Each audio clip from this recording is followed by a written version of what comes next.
Y en esta segunda ponencia me cabe el placer de presentar a Teodosio Vargas Machuca, que fue mi profesor, compañero y después amigo. Don Teodosio pertenece, al igual que don Carlos Posada, a los pioneros de la historia de Ceuta, de la investigación histórica en Ceuta, y allá por los años 60, estos románticos de la investigación, y ya digo, pioneros, incluso pues se podía tachar con algún adjetivo un poco peyorativo, los majaras de la historia, de los que iban buscando cacharritos, de los que iban viendo papeles antiguos, pues Teodosio es de ese grupo, del cual nos sentimos muy orgullosos todos los que pertenecemos a Ceuta, y por supuesto yo creo que Ceuta le debe un gran reconocimiento, aunque ya el Instituto de Estudios Ceutier se le ha hecho en varias ocasiones, porque personas como esta es lo que hacen que creamos en todo lo que hacen, y sobre todo creer en que la vida no es solo un materialismo, sino que hay una serie de personas que dejan por un sentido espiritual y por un sentido, podríamos decir, no pragmático, pues unas actividades que después son muy beneficiosas para todo en general, ¿no? Y para la ciudad en particular.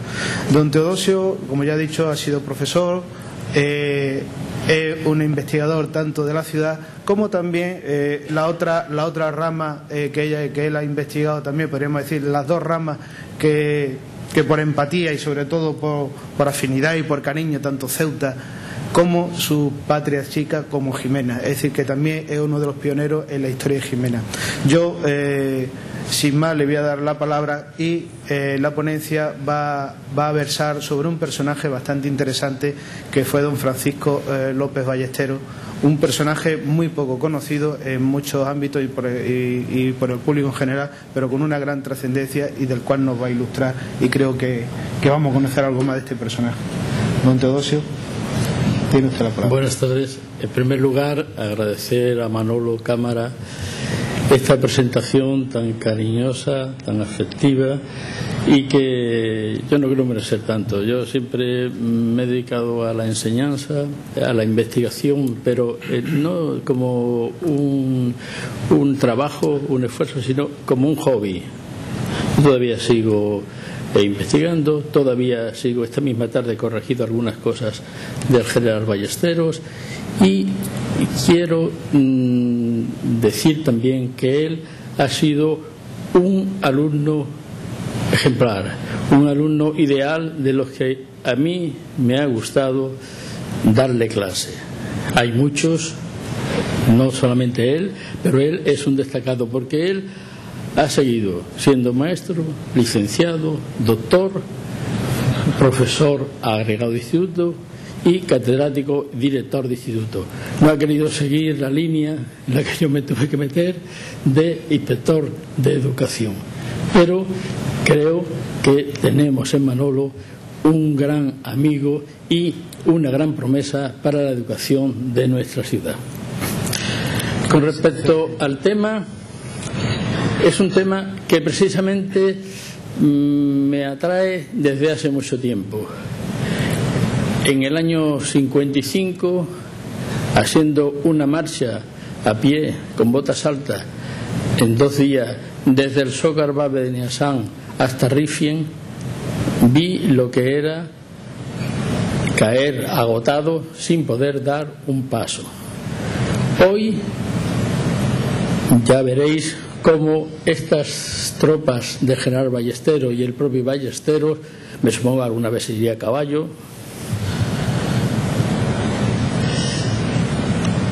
no solamente lo hacía, sino que al día siguiente tenía que partir a otro sitio. Luego veremos en el mapa cómo prácticamente recorre desde Ronda a Junquera, desde Junquera hacia la Hoya de Málaga, de la Hoya de Málaga vuelve a Ubrique, desde Ubrique Montellano, de Montellano a San Roque, es decir, están constantemente en marcha. Por eso, cuando estudiando precisamente en un trabajo que hice para la Facultad de Filosofía y Letras de Historia en Granada, sobre Jimena, sobre mi pueblo, me encontré con un apartado donde decía que Ballesteros lo había fortificado y que Ballesteros había hecho allí una gran fortificación, como ahora veremos. Vamos a ver cómo entroncamos a esta figura dentro de estas conferencias. Ya tenemos delimitado el campo. El campo que yo hoy voy a referirme fundamentalmente es el que va desde 1810 hasta, por un lado, diciembre de 1812, donde viene de cuartel a Ceuta, y posteriormente con la llegada de Fernando VII. Ballesteros, antes de llegar como jefe del cuarto ejército, era el ejército de Andalucía, él era de familia Hidalgo, era soltero, no conozco yo ninguna aventura que tuvo, como don Carlos Posada en su magnífica conferencia nos ha dado, que tenían otros generales. Me parece que el pobre no le ha dado tiempo. Él, en los escritos de descargos que pone, dice que desde el 8 de mayo desde el 8 de mayo, porque posteriormente el 2 de mayo de 1808, donde se pone al frente de la revolución frente a los franceses en Asturias, no ha parado hasta que le destituyen del mando y lo mandan a descansar durante 2 años, 2 meses y 1 día a Ceuta. Solamente estuvo en Ceuta 1 año y 1 día. El resto de la condena lo pasó en Fregenal de la Sierra, como luego veremos que él solicita. Ballesteros era aragonés y de familia Hidalgo. En su hoja de servicio, que por cierto me ha hecho mucha gracia cuando me ha preguntado ahora un periodista de que si estaba documentada la figura de Ballesteros, pues digo, precisamente tengo que decir una cosa. Mire usted, si quiere usted leerse el expediente militar, su hoja de servicio, aquí la tiene, y empieza primero de cadete en el Regimiento de Voluntarios de Aragón, participa, va ascendiendo en este regimiento a teniente y a capitán, participa, como don Carlos nos ha apuntado ya, en las guerras de Rosellón, y precisamente cuando asciende a capitán es separado del servicio por una herida que tiene en el brazo izquierdo. También parece ser que comete algunas anomalías administrativas. Godoy después le perdonará estas anomalías y le nombrará inspector de las poblaciones de Andalucía por un lado e inspector de la Real Hacienda, aduanas diríamos hoy día, en Asturias, donde precisamente le coge mayo de 1808. Él, aunque es militar, digamos retirado, en su hoja de servicio precisamente no pone esa fecha como mérito desde que se cesa como capitán del Regimiento de Voluntarios de Barbastro, y va a tener que hacerse cargo ni más ni menos que el levantamiento de Asturias. Levantamiento de Asturias, y en esto voy a seguir fundamentalmente en estos acontecimientos tres fuentes directas, porque la guerra de independencia, hay, como ya nos dirán mañana, hay muchas tradiciones, muchas leyendas, pero hay también unas referencias de personas que vivieron esa realidad. En primer lugar está el conde de Toreno, José María Queipo de Llano, conde de Toreno, escribe la historia del levantamiento y revolución de España. Después tenemos las reseñas que se hacen no solamente en el campo que podríamos llamar fernandino, es decir, en las informaciones que se publican en las gacetas, hoy día se llaman boletines oficiales, de las regencias de las Españas y las Indias. sino que también hay referencia en la Gaceta de Madrid, que estaba publicada por José I, que era el que regía los destinos de España en aquel sector. En estas se va a relatar cuál es la figura de Ballesteros, cómo va a enfrentarse a los hechos.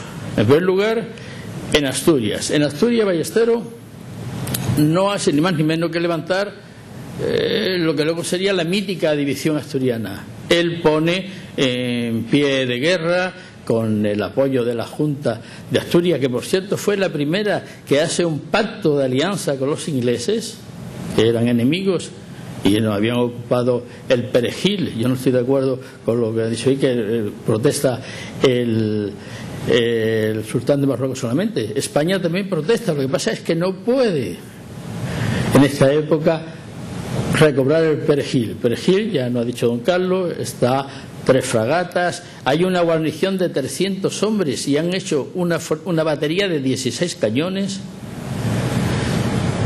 y levanta en Asturias, como vuelvo a decir, este ejército con el apoyo inglés. El apoyo inglés, que fundamentalmente era en equipamiento, en armas, porque los soldados los ponían los habitantes del Principado. Así crea el regimiento de Cangas de Tineo, que hasta su cese del mando en Granada, cuando le destituyen, va a continuar como mando efectivo del regimiento, es decir, como jefe de regimiento. El teniente general en Granada va a tener también otros regimientos, como es el Lena, donde está un familiar suyo, el teniente coronel, acaba en esta época de la guerra, Jerónimo Valdés. Va a tener también el mando del regimiento Infiesto, Castropol, y a esto se le añade su antiguo regimiento de Barbastro. Esto va a constituir la división asturiana. Esta división asturiana, en principio, ya va a actuar como una división, una unidad de guerrillas. El ejército francés viene formado, actúa por un lado formando los cuadros con sus regimientos de línea, y por otro lado los ataques a las cargas de los regimientos de caballería. Frente a ello, los españoles van a buscar un terreno propicio para que no ser arrollados por esta máquina tan perfecta que era el ejército napoleónico. Entonces van a constituirse ya las primeras guerrillas. Estas guerrillas normalmente no actúan más de 500 personas a la vez, no actúan más de 500 militares. Normalmente hay unos cuadros de mandos que pertenecen al ámbito militar y unos voluntarios que conocen bien el terreno y que fundamentalmente luchan por su terreno. Es una de las características. El otro día hubo unas conferencias en el Casino Militar y el general que la expuso puso como una nota característica de esta defensa de España frente al francés, que los soldados defendían su terreno. Pero Ballesteros ya veremos que no solamente defiende su terreno, porque su terreno en todo caso sería Aragón. En una de las defensas que hace uno de sus partidarios dice que Aragón no tolera que un aragonés consienta en que sea un general inglés el que mande el ejército español.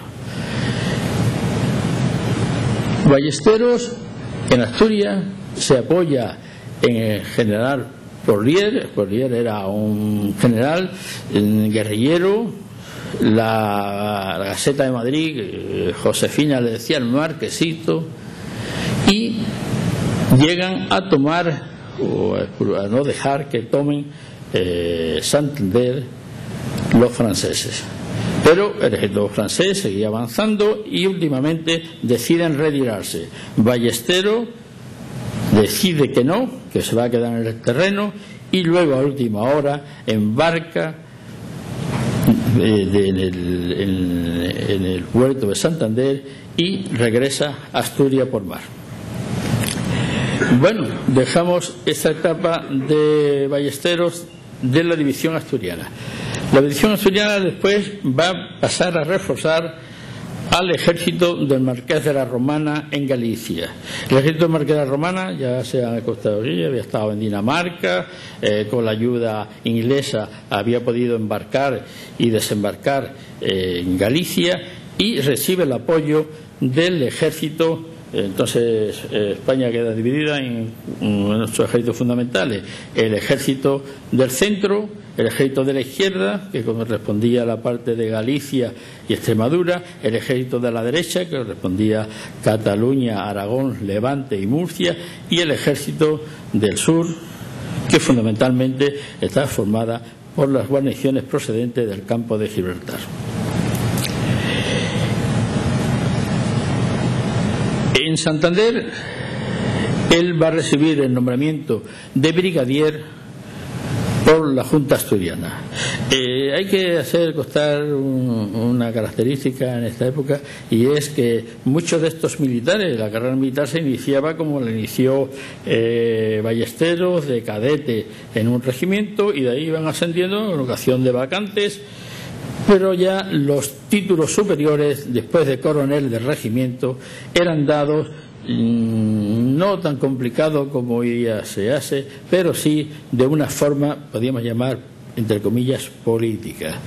La Junta Asturiana premia a Ballesteros con este brigadier, y como tal va a pasar a mandar una división, se llama la División Asturiana o Ballesteros. Es curioso también ver cómo en los regimientos españoles en esta época se ha perdido el patronímico del coronel que les manda, y entonces era el ejército de tal coronel o tal otro, pero sin embargo las unidades tipo brigada, tipo divisiones, tipo ejército, se van a seguir llamando con el nombre del general que les manda. Entonces Ballesteros es el jefe de esta división, va a participar junto con Blake y Castaños, va a contribuir en las operaciones de Portugal, pero sobre todo va a ir descendiendo poco a poco hacia el sur y va a acabar como tal brigadier en el ejército de la izquierda, que se llamaba así, en el condado de Niebla. Ya estamos en 1810. Vamos a ver, estas son las diversas fotografías del general a caballo con el uniforme de gala, como es natural así, no estaba después de 2 y 3 días de marcha a caballo. Vamos a ver cuál es la situación que nos concierne a nosotros. 1810 tenemos, en primer lugar, la plaza de Ceuta. La plaza de Ceuta, ahí tenemos la isla de Perejil, en otro mapa ya lo veremos mejor. Aquí tenemos Gibraltar, la bahía de Algeciras y Tarifa. En esta época está el regimiento, mejor dicho, los regimientos del general Castaño. El general Castaño, que va a participar en la batalla de Bailén el 17 de julio de 1808, y después va a participar también en las diversas campañas que se hace para acabar el 19 de noviembre de 1809 en Ocaña. Ocaña es el final, podríamos llamar, del ejército español frente a las tropas de José I. Ya quedan libres, nos explicaron ayer cómo iban avanzando estas tropas, pero van a dejar un arco que va desde Cádiz, estaría un poco para allá, pues deberíamos el Guadalete, el Guadalete, hasta Ronda. Esta zona no queda bajo la influencia francesa, queda dependiente de la Junta o Regencia que está en Cádiz, primero en la isla de León y después en Cádiz.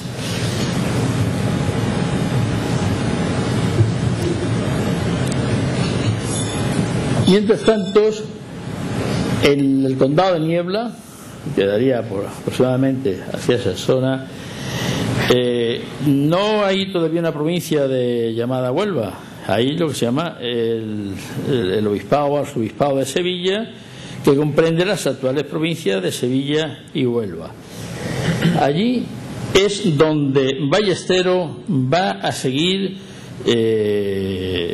ejerciendo sus funciones de general, pero con este ejército con las características que hemos dicho de guerrilla. Estas características se fundamentan sobre todo, primero, no hacer frente al ejército francés, que cada vez que le hace oposición es rebasado por este, es expulsado y no tiene más remedio que retirarse defendiéndose.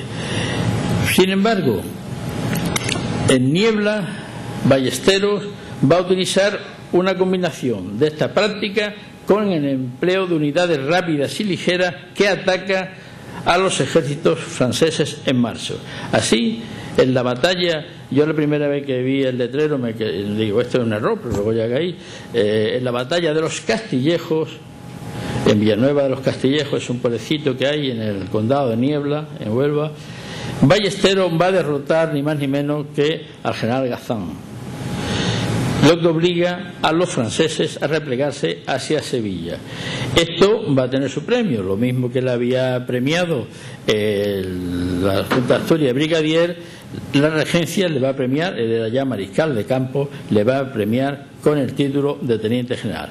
Pero no solamente eso, sino que le va a nombrar jefe del cuarto ejército y posteriormente generalísimo o general del capitán general de los ejércitos de los 4 reinos de Andalucía.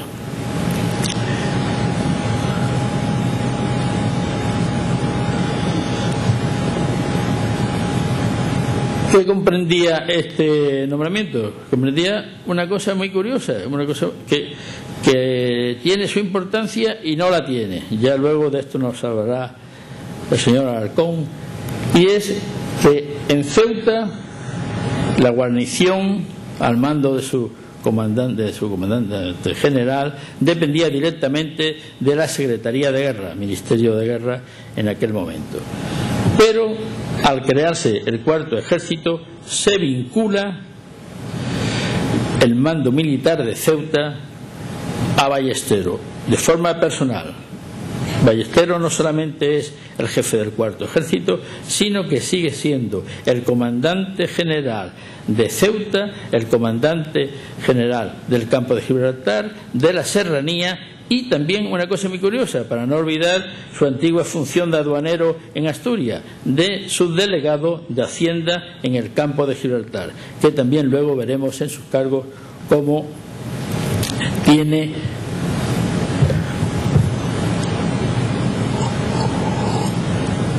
su repercusión en los cargos que le hacen cuando se le destituye.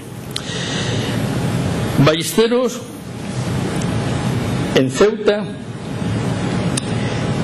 ahí está el regimiento irlandés, el Hacho, aquí están las guarniciones reales. Vamos a ver otro. En este mapa se ve mejor, un poco anterior, 1791. Vemos la zona fortificada, vemos perfectamente una cosa muy curiosa que está en polémica urbanística actual. Este es el frente de la Almina, con su foso. El foso estaba abierto, no estaba con agua, pero estaba abierto. Una de las obras que se hacen bajo el mandato de Alós y Ballesteros es establecer unas baterías, si no está ahí, ahora vendrá después, no.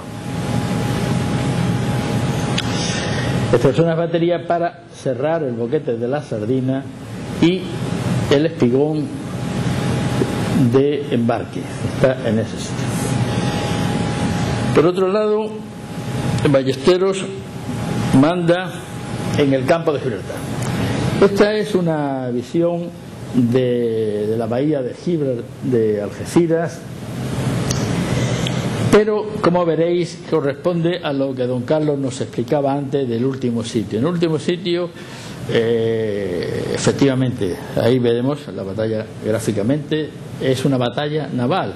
Ahí están las fuerzas, hay unas trincheras, pero prácticamente es duelo de artillería, no hay un tiroteo constante de trinchera a trinchera, no hay el clásico fusilamiento que le digo yo, que es el ejército de los cuadros en esta época, donde se formaba una compañía, fusilaba a la otra enemiga y el que quedaba con más elementos en pie era el que ganaba. Aquí vemos cómo está esta fortificación, hay dos castillos y una línea avanzada.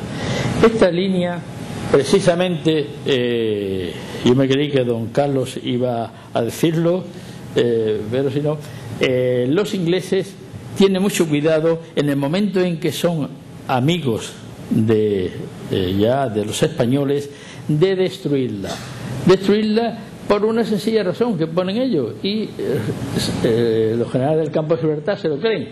Dice que como esta línea estaba preparada para luchar frente al Peñón, si ahora los franceses vinieron como llegaron hasta ahí, la iban a aprovechar los franceses para atacar el Peñón, que era aliado, por lo tanto hay que destruirla. La línea se destruye. Así dejan que cuando Ballesteros, en una de sus dos retiradas, tiene que hacer al campo bajo los cañones de Gibraltar, no tiene posibilidad de defenderse en estas líneas, porque estas líneas ya no existen.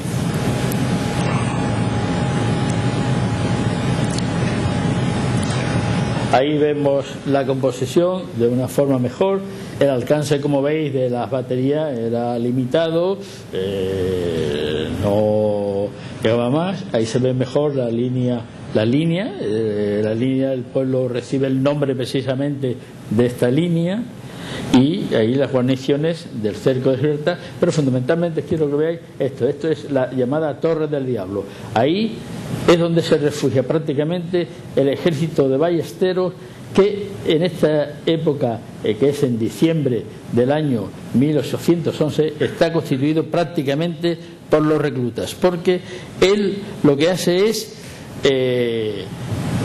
tener pequeñas unidades y buscar el apoyo de los guerrilleros. Los guerrilleros tienen una actuación en este campo y en la serranía diferente. Hasta la llegada de Ballesteros. Ballesteros llega en junio de 1811 a Algeciras. Hasta entonces las partidas de la sierra han estado prácticamente mandadas por caudillos locales, caudillos que algunos le nombran brigadieres, algunos generales, como el general Cortés, Melchor Cortés de Casares, el general Francisco González Peinado en la zona de Ronda, porque ellos han sido los que se han puesto al frente de estas cuadrillas o partidas que tenían, dentro de su anarquía y de funcionamiento, tenían unos reglamentos que se habían hecho precisamente por la Junta Central, y que actuaban siguiendo, digamos, los acontecimientos que iban ocurriendo de inmediato. Es decir, eran unos ejércitos que se formaban hoy, luchaban mañana y pasado mañana no existían. Claro está, esto, el primero que intenta poner fin es el general Serrano Valdenebro, que nuestro cronista local, Gómez Barceló, ha estudiado y muy profundamente, y desde Cortes y fundamentalmente desde Gaucín van a dominar y a querer imponer su autoridad a las partidas. Las partidas eran muy díscolas, pero al mismo tiempo, como todo lo tenían perdido, no tenían más remedio que ser así. Figuraros como, por ejemplo, el Pastor, que fue uno de los principales guerrilleros, Ortiz de Zárate, Andrés Ortiz de Zárate. Este llegó ni más ni menos que a él solo, con un poco de ayuda inglesa, de poner en jaque a todo un general como el jefe de la caballería francesa, Latour. Él va a atacar, y en un día desde Jimena a Alcalá de los Gazules, y no precisamente por la autopista magnífica que tenemos ahora, sino a través de la serranía, a través del puerto de Gales, va a seguirle allí, va digamos, a recuperar Alcalá, pero se le pasa la mano, comete abusos. Lo que no habían robado los franceses, lo que no habían expoliado, lo hacen las partidas. Las partidas, primero, el mismo Ortiz de Sárate se da cuenta de su error y propone crear ya un mando militar en ellas. Entonces es cuando, aprovechando que hay muchos militares en el campo de Gibraltar y en la serranía de Ronda, en situaciones de dispersos y no en una situación, podríamos llamar, con destino en unidades, va formando poco a poco este ejército. Esto también va a ser correspondido por el apoyo de Jácome. Jácome es un general que está de segundo jefe del marqués del Portago. Yo al principio creí que era por Portazo, ¿no? Es Portago.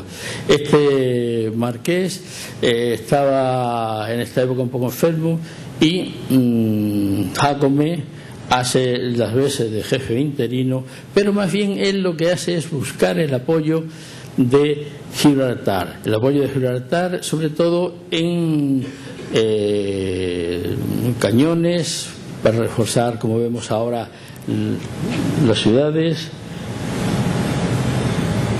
y municiones. Bueno, esta es la vista del Istmo donde se refugió Torre del Diablo, está aquí, donde se refugió Ballester. Esto es el aeropuerto actual de Gibraltar. La frontera de Gibraltar era esta, no era esta. Esta la tomaron después con motivo de una peste que hubo en Gibraltar, establecieron aquí un hospital y después se quedaron.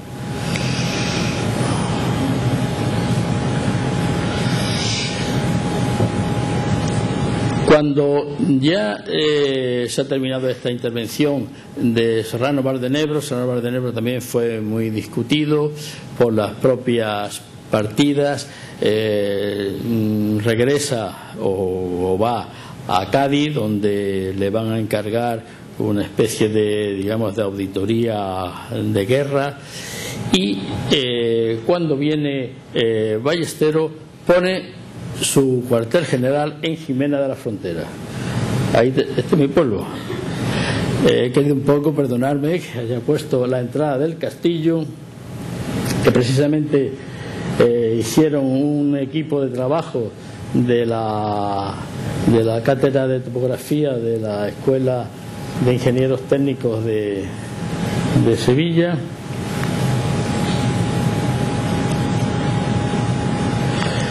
Esta es la vista del castillo. El pueblo antes era solamente esto. Ahora actualmente ya está todo esto, en fin. Pero aquí dominaba perfectamente dos cosas. Primero, el camino que venía desde Gaucín hasta San Roque, el camino que iba hacia Alcalá de los Gazules y el camino por este lado que iba hacia Ubrique. Esta zona hay, como ya hemos dicho, el arco defensivo de Ballestero, que se basa, está un poco la imagen en otro posterior, vamos a ver, bueno, esto es la, ahora luego lo diré.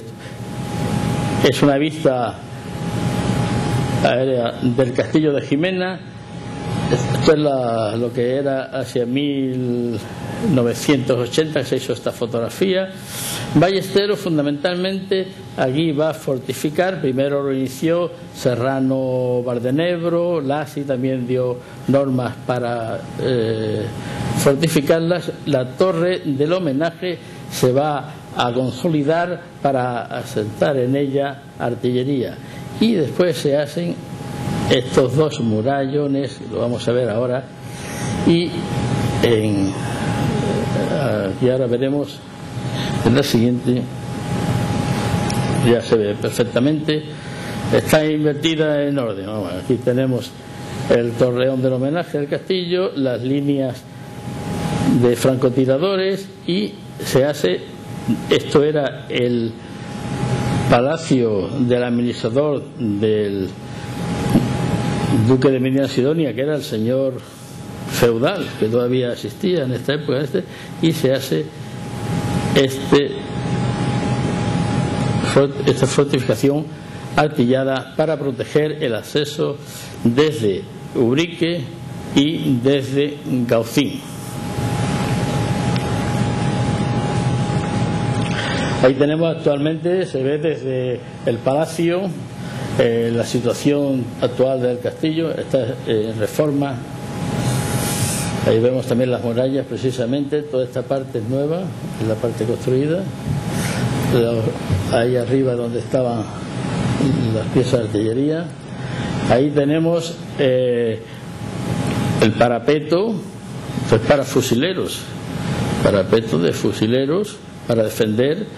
Desde ahí se defendía perfectamente la entrada del castillo. Está la parte posterior del dibujo que hemos visto antes.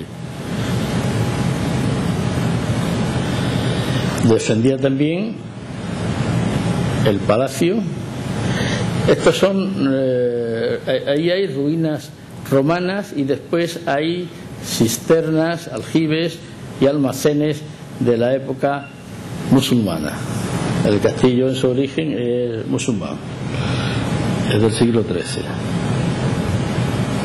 El torreón del castillo, esta es la reproducción que hizo este equipo de la Universidad de Sevilla, donde se refuerza fundamentalmente con mampostería el interior para las sesiones de las diversas plantas.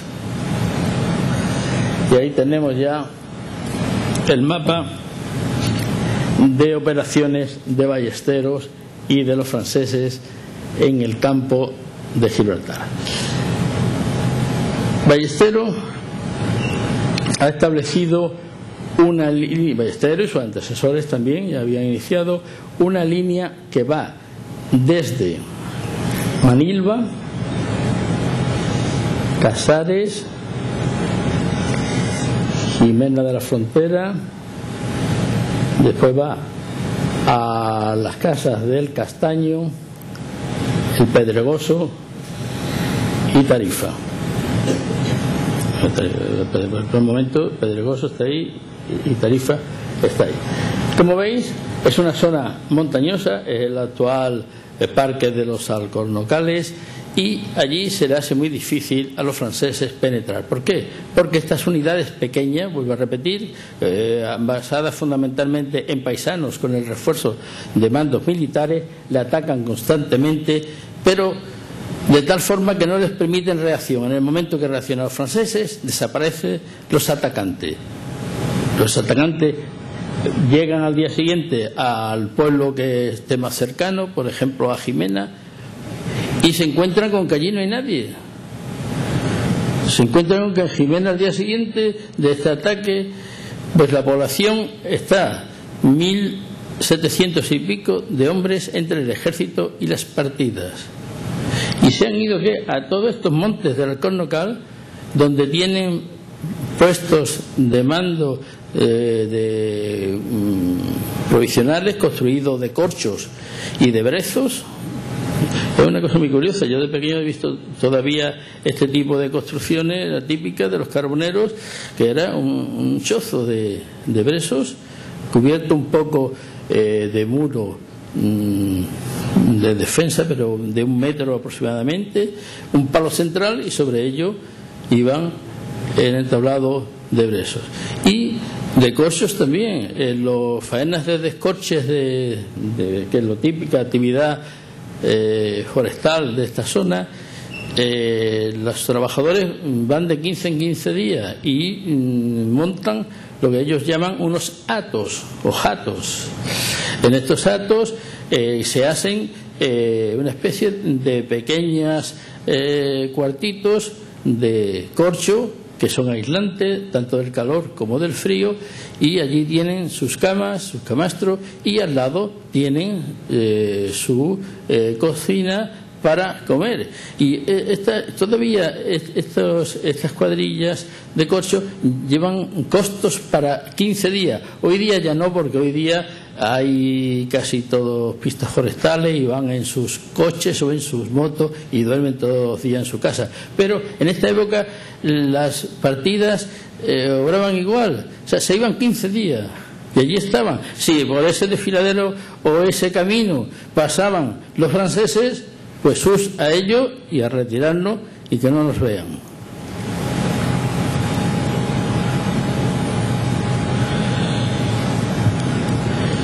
Vemos ahí la que os dije antes, la isla Perejil, que no se veía claramente.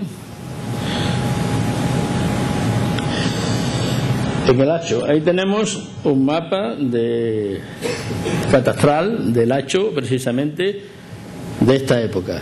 Ahí veis cómo está el castillo. En el castillo del Hacho no se hacen obras. Es raro, porque las obras únicas que se hacen en Ceuta son precisamente en el boquete de la Sardina y en las baterías que se ponen, los que hoy hace muy poco hemos reinaugurado, de la bajada desde el fortín de los mallorquines hacia la autopista.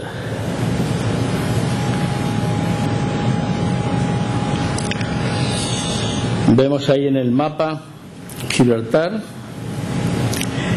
todavía existe la línea. Veis también una cosa muy curiosa, allí en Algeciras no hay puerto, está la isla de las Palomas y la bahía de Getares. Los desembarcos había que hacerlo bien en Gibraltar, que sí tenía un espigón ahí. Este espigón estaba fuera del recinto de la fortaleza, por eso se podía utilizar por los españoles, porque los ingleses, muy amigos, pero no dejaban entrar ni a un soldado. Tanto es así que incluso en época de peligro, donde la población civil se retiraba hacia Gibraltar, no dejaban entrar nada más que algunas mujeres.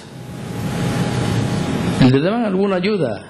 Los franceses dicen, hay un trabajo muy bueno que en la introducción a él se dice que sería más bien que el trabajo es la ocupación francesa en Málaga de 1810 a 1812 de un teniente francés, intendant Alfonso Grasset, que va a escribir esta historia en 1900, pero usando todo el material de los archivos personales del general gobernador de Málaga. Entonces ahí se dice que los ingleses le niegan a Ballester y a sus tropas, cuando está refugiado y los franceses están allí, ahí, y los españoles ahí, no se atreven los franceses a llegar aquí. Ya don Carlos lo ha apuntado, los franceses, aunque tenían mucho interés por Ceuta, sin embargo no se atrevían a entrar a la fortaleza de Gibraltar. Es que ahí tenían 50 o 60 baterías de artillería. Claro está, tenían municiones de propiedad y sabían disparar. Fijaros como también en Ceuta, en las murallas, con las piezas de artillería tampoco podían entrar los sitiadores. Como este puerto de Algeciras no se hace hasta después, se usa el de Tarifa. El de Tarifa es donde precisamente vienen los auxilios para el ejército del campo de Gibraltar y la serranía. En esta época las Cortes habían dado una disposición donde se prohibía todo comercio con el campo enemigo. Se llamaba campo enemigo sencillamente a las zonas ocupadas por los franceses o de influencia francesa. ¿Qué ocurría? Que al no estar las expediciones de América, que seguían llegando pero con cuentagotas en dineros y en materiales a Cádiz, al estar bloqueado por el sitio por un lado de la línea de Cádiz y por aquí con la línea del Guadalete por los franceses y luego la línea Ronda-Málaga también, pues los recursos eran pocos. Claro está, un ejército en aquel momento no tenía la necesidad de igual tener un ejército actual, pero figuraros que era darle de comer. Ballesteros al final acabó con 25.000 hombres. Claro, la mayoría de ellos eran procedentes de las partidas que salían de su casa con talegas de 15 días, como en la Edad Media cuando iban de campañas con los reyes las mesnadas. Pero Ballesteros, con esa condición suya también de no solamente ser mando político y militar, sino que también de hacienda, de aduanas, va a autorizar el que se traigan harinas y trigo sobre todo y cebada para los caballos de la caballería, que no tenía tanta. El ejército Ballesteros era el clásico ejército español de siempre, a pie, un pie delante y otro detrás, y poca caballería. En principio tenía unos 500 caballos, 400, 500 caballos. Acabó en Granada con 1.700 ya, con todo un cuerpo de ejército. Y había más soldados de caballería que soldados. Claro está, algunos me comentaban, a ver, ¿esto cómo puede ser? Pues muy bien, muy sencillo. Es que antes de la caballería iban dos, uno montado a caballo y otro detrás también. Pie a tierra, uno se quedaba con el caballo, cogía a 2 o 3 compañeros que le dejaban el caballo y todos los demás se ponían a actuar como infantes. Pues Ballesteros autoriza a traer productos y rebajarle las aduanas. Hizo lo que podríamos decir el sistema económico actual de Ceuta, rebajar un poco la aduana para que los productos sean más baratos, con la diferencia de que al haber poco intermediario, estos productos más baratos llegaban a la población tanto civil como militar. Hoy día estos productos, por el sistema de comercio, pues estas deducciones arancelarias se disuelven un poco en el aire y no se nota precisamente. Ballesteros por esto va a ser reprendido. Bueno, después esta continua lucha, vuelvo a repetir, constante de un lado para otro. Fundamentalmente hay 2 batallas, la batalla de Jimena y la batalla de Bornos, porque los demás eran encuentros ocasionales, de poco tiempo y que se resolvían de la fórmula de atacar, causar bajas al enemigo, procurar que no tuviesen bajas propias y retirarse. En cambio, en Jimena, la batalla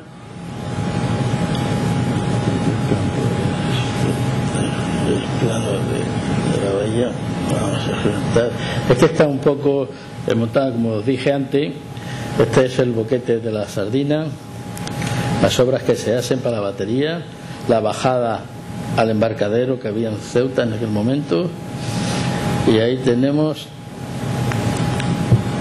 el plano de Jimena.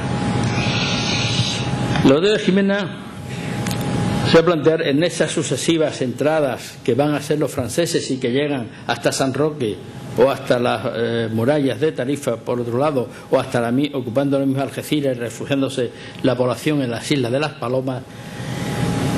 Hay un momento en que se reúnen una división francesa que viene fundamentalmente desde Alcalá. Este es el camino de Alcalá. Ahí solamente está Alcalá de los Azules. Y esto lo están dando prácticamente 16 horas andando en 2 jornadas. Vuelvo a repetir que en plan sport y con calzado adecuado, porque una de las penurias de este ejército es que iba descalzo y desnudo. Claudio de Jimena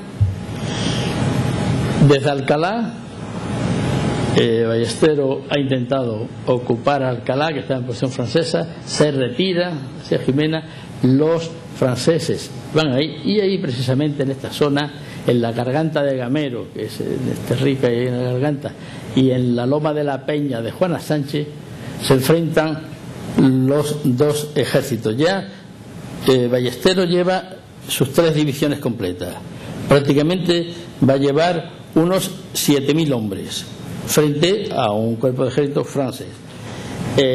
Las bajas fueron numerosas. Hay regimientos que quedan en cuadro, como por ejemplo el regimiento de Jaén, que antes ha dicho don Carlos, que tiene que venir a Ceuta a reponerse, el regimiento de órdenes militares, que también era procedente de Ceuta y que se queda en cuadro, y el regimiento del general, el regimiento de Cangas de Tineo, que también viene a Ceuta. ¿Qué ocurre? Que en este momento, y uno de los cargos que le van a hacer a Ballesteros, también luego posteriormente, es que ha usado de una leva, digamos, forzada. Los franceses, es lo que Marisán lo que dice, es que está reclutando desde niños de 16 años hasta los viejos de 45. Así lo pone, viejos de 45.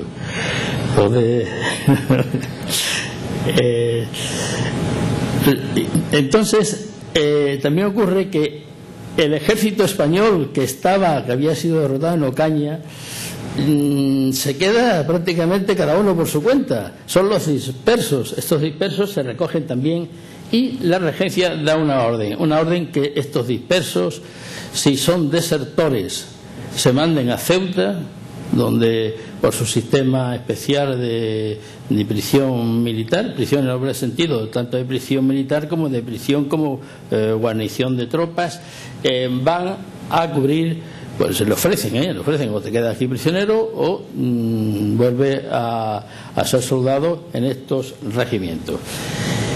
Y a Cádiz, pero a Cádiz les manda poco, sin embargo Cádiz le está mandando constantemente ayuda a Ballesteros.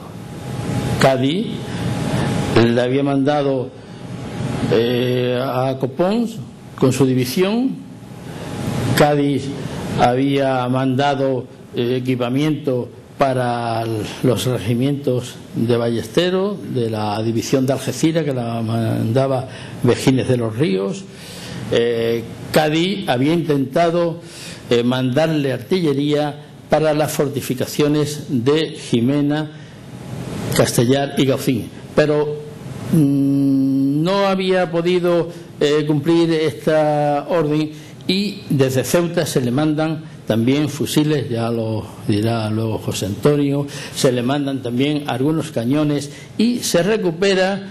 Don Carlos me parece a mí que intervino en alguna prospección de este arqueológico, también en la costa entre Manilva y Estepona, restos de cañones de naufragios anteriores. Y todo esto se lleva, como en la película tan famosa del cañón de Zaragoza, se lleva por caminos especiales que hacen los zapadores y por artilugios especiales desde la costa, y se suben hasta Casares por un lado, y por otro lado se va a artillar desde Ceuta, Castellar y Jimena. Porque ¿qué había ocurrido? Es que cuando los ingleses habían quitado la valla de la línea que estaba artillada, se habían quedado también con los cañones.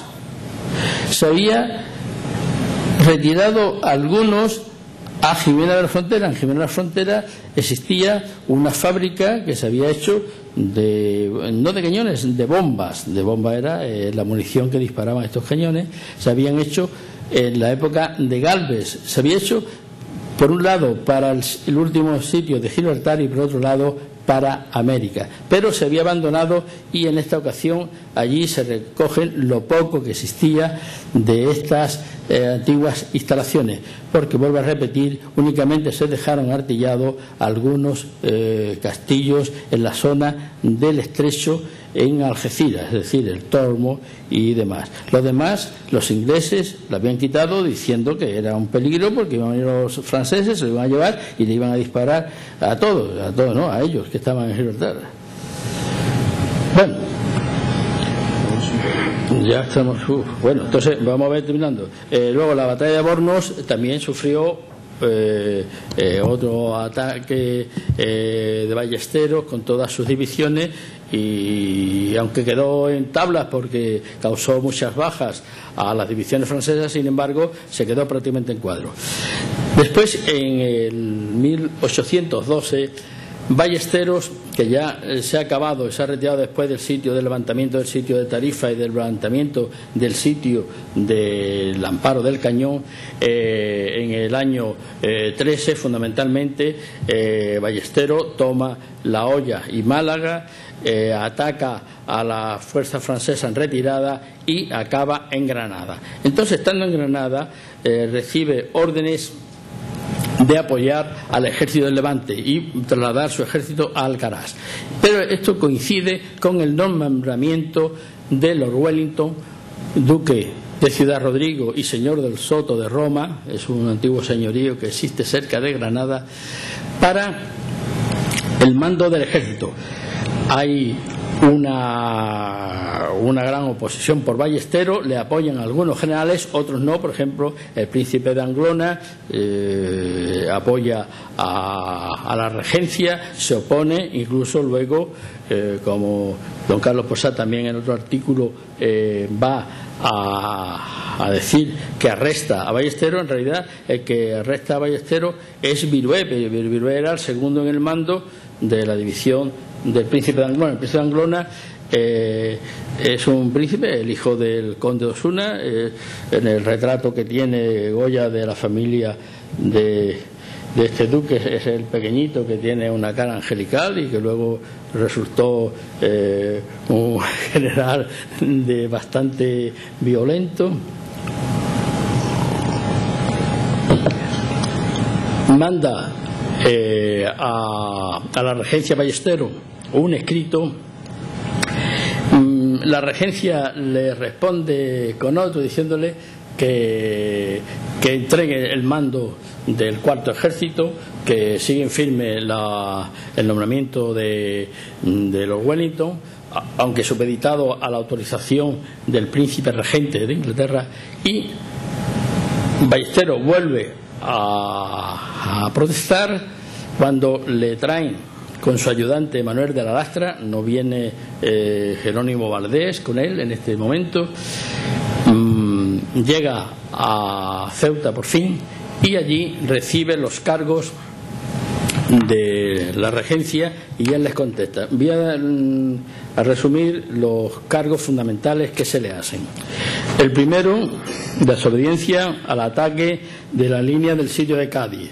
Precisamente un poco antes de la batalla de Bornos le habían, con ocasión de que los franceses de la línea de sitio tienen que acudir a Badajoz y al campo de Ciudad Rodrigo, la regencia cree que es oportuno un ataque de las tropas de Ballesteros. Esto se hace por las tropas que hay en Tarifa, pero Ballesteros, en lugar de ir y atacar, va a atacar Araal y Utrera. Después, el segundo, en esta época, recibe ya el refuerzo otra vez del Regimiento de Órdenes Militares de Ceuta con 850 hombres. Y él manda, en compensación, en cuadro, a Ceuta los regimientos de Galicia, Cangas de Tineo y Castropol. El segundo cargo que se le hace es de haber permitido en la aduana de Algeciras introducir harinas y alimentos sin ningún derecho. Él se opone a esto diciendo de que era mejor dejar morir de hambre al ejército y a los ciudadanos de la comarca, o no cobrar estos impuestos que vienen del enemigo. Establece una especie de comedores de sopas económicas. En el mismo Ceuta ocurre esto mismo. Hay una gran escasez de víveres porque no pueden llegar a la afluencia de estos alimentos. Después Después, de queja en el trato. De queja en el trato a sus subordinados y a las autoridades del campo de serranía. Ballesteros no se anda con chiquitas en sus órdenes. Él ordena la leva, él ordena que las autoridades civiles, después de haber proclamado solemnemente la Constitución, como magníficamente estudió don Carlos Posada también en otro trabajo publicado en la revista Almoraima del campo de Gibraltar, va a exigirles que hagan estos deberes. Así, por ejemplo, el alcalde mayor de Jimena se opone, estando el cuartel general, cuando no entraban los franceses, como es natural, allí, le ordena que suministre equipos al ejército de botas. En Jimena hay ubicación, aquí lo veréis. Está rodeado de tenerías. Bueno, venga. El cuarto es el que no ha ido a Alcaraz y que se ha quedado en Granada sin seguir las instrucciones de los ingleses. Luego, la cuestión de los dispersos, ya la hemos señalado antes, de que no ha mandado estos dispersos y como es natural, recibiendo las órdenes, a Cádiz ni a Ceuta, sino que se ha quedado con ellos, y con ellos precisamente Valdés constituye un regimiento entero del segundo de la milicia de Ronda con casi 1.500 hombres. Y por último, el no haber obedecido al general Lord Wellington. Se le forma este consejo, se le nombra al general Abadía fiscal de él. La condena son, como hemos dicho al principio, 2 años, 2 meses y 1 día, de los cuales está 1 año y 1 día en Ceuta y el resto en Fregenal de la Nación. Nada más, porque el tiempo ya no me deja.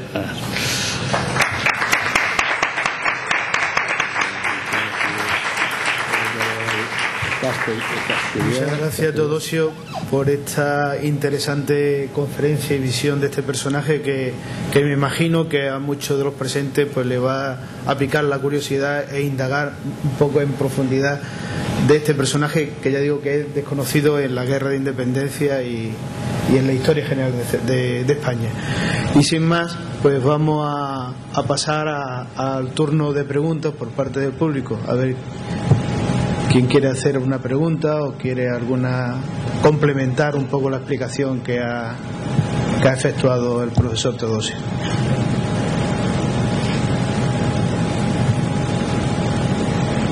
No hay ninguna pregunta, pues entonces vamos a hacer un mínimo receso de un par de minutos, el cambio de ponente para acometer la última ponencia de esta sesión.